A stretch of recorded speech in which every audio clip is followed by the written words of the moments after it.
Okay, so after we make it, it will look like this.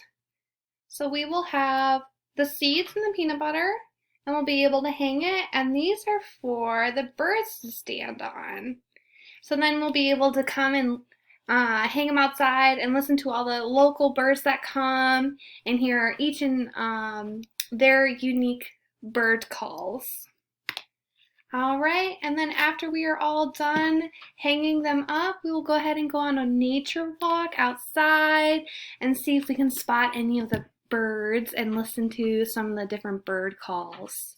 All right. Okay, so then that's how I'd end my lesson. Unfortunately for this lesson, I was not able to open up my Kindle version of the text, so that's why I had to do the page orientation and reading orientation with a separate book instead of the actual library book. All right, thank you. Oh, and I'm sorry.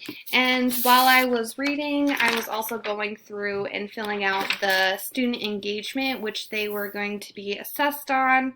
There was 8 different components for each student for different ways of engagement.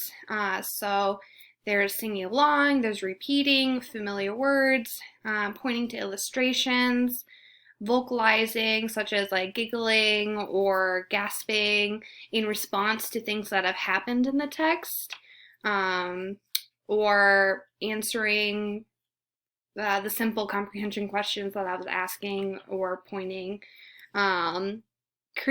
maintaining eye contact, and using gestures to respond to the text, like waving their arms or like dancing, again pointing to things.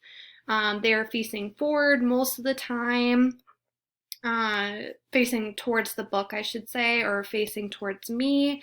And then there's a spot for if the child did not participate, and then also a spot for comments that I would have for them.